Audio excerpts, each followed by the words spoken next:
നമസ്തേ. എനിക്കൊരു ചെറിയ കാര്യം ചോദിക്കാനുണ്ട്. വലിയ കാര്യങ്ങളൊന്നുമില്ല. ഇപ്പോൾ ആ കുംഭമേളയിൽ കണ്ട പെൺകുട്ടിയുടെ കാര്യം കേസായിരിക്കുകയാണ്.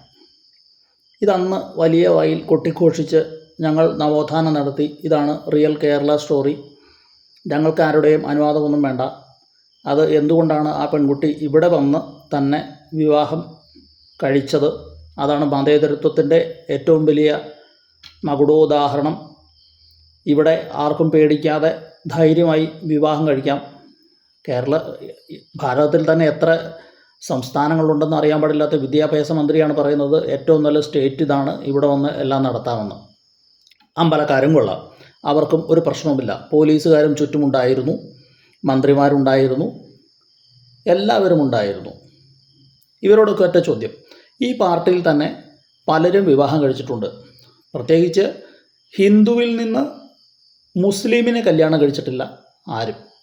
അതേസമയം അത് തന്നെ രസകരമായ കാര്യമാണ്, ആലോചിച്ച് നോക്കൂ. മുസ്ലിങ്ങൾ ഒരുപാട് പേർ ഹിന്ദുക്കളെയും ഇതര മതസ്ഥരെയും ഒക്കെ വിവാഹം കഴിച്ചിട്ടുണ്ട്.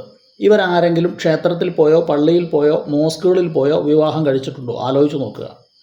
ഇവരൊക്കെ സ്പെഷ്യൽ മാരേജ് ആക്ട് പ്രകാരമാണ് വിവാഹം കഴിച്ചിട്ടുള്ളത്.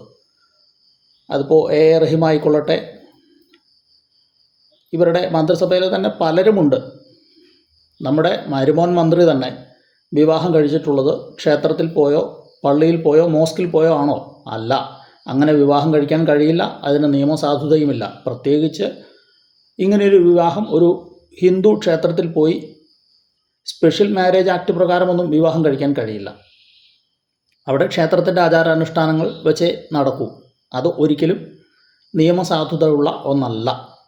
അപ്പോൾ ഇവരൊക്കെ സ്പെഷ്യൽ മാരേജ് ആക്ട് പ്രകാരമാണ് വിവാഹം കഴിച്ചത്. അങ്ങനെയുള്ള ഇവർക്ക് ഈ ചെയ്യുന്നത് തെറ്റാണ് എന്ന് പറഞ്ഞു കൊടുക്കാനുള്ള ബുദ്ധി ഈ ഇത്രയും ഉപദേശകരും ഇത്രയും ആഭ്യന്തര വലിയ സംവിധാനങ്ങളുമുള്ള ഇൻ്റലിജൻസ് സംവിധാനങ്ങളുമുള്ളവർക്ക് ഒന്നും ഉണ്ടായിരുന്നില്ല എന്ന് പറഞ്ഞാൽ അത്ഭുതം തന്നെ. അല്ലെങ്കിൽ ഈ മന്ത്രിസഭയിലെ ഒറ്റ ഒരാൾക്കും ഇതിനെക്കുറിച്ച് വിവരം ഉണ്ടായിരുന്നില്ല എന്ന് പറഞ്ഞാൽ ഈ മന്ത്രിസഭ തന്നെ മരപ്പൊട്ടന്മാരാണെന്ന് പറയേണ്ടി വരും, ആഭ്യന്തരമന്ത്രി ഉൾപ്പെടെ.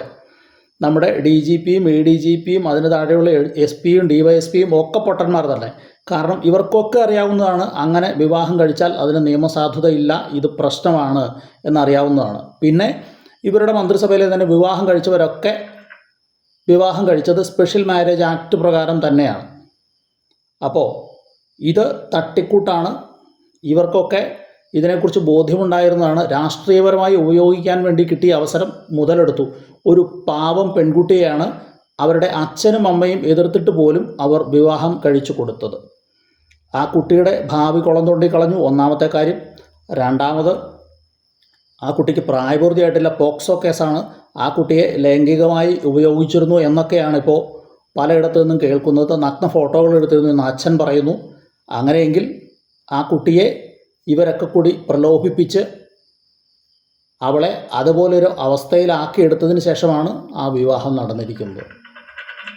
നമ്മുടെ ജാതിയിൽ നിന്നോ മതത്തിൽ നിന്നോ ഈ പറയുന്ന ലവ് ജിഹാദ് ഇല്ല എന്ന് പറയുന്ന ഇടത്ത്, പ്രത്യേകിച്ച് കേരളത്തിൽ തന്നെ ഇത് കൊണ്ടുപോയി നടന്നത് ഇവന്മാരൊക്കെ നമ്മെ പൊട്ടന്മാരാക്കുന്നു എന്നതിൻ്റെ ഉദാഹരണമാണ്. ഇതൊക്കെ ഹിന്ദു മതത്തിൽ നിന്നും അല്ലെങ്കിൽ ഹിന്ദുവിൽപ്പെട്ട ജാതിയിൽ നിന്നും മറ്റു മതങ്ങളിലേക്ക് പലരെയും നിർബന്ധിത മതപരിവർത്തനം നടത്തുന്നതിൻ്റെ മറ്റൊരു ഉദാഹരണമാണ് ലവ് ജിഹാദ് ഉണ്ട്. ഇതൊക്കെ ലവ് ജിഹാദിൻ്റെ ഉദാഹരണങ്ങളാണ്. ഇതാണ് റിയൽ കേരള സ്റ്റോറി. അല്ലാതെ ഇവർ പറയുന്ന റിയൽ കേരള സ്റ്റോറി ഒരിക്കലും ഇല്ല.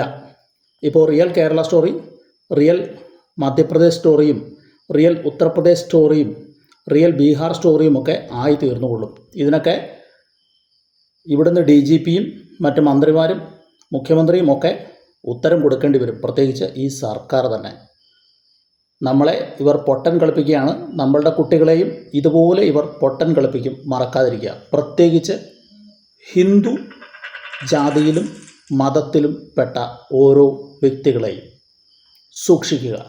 ഇവരൊക്കെ പരമാവധി നമ്മെ ചൂഷണം ചെയ്യുകയാണ്. നമ്മളറിയാതെ മറ്റു പല കാര്യങ്ങളാണെന്ന് വരുത്തി തീർത്തുകൊണ്ട് ഇവർ ചെയ്തു കൂട്ടുന്ന പല കാര്യങ്ങളുടെ ഉള്ളിലും മറ്റു പലതും ഉണ്ടെന്ന് മനസ്സിലാക്കിയാൽ നല്ലത്. നന്ദി, നമസ്കാരം.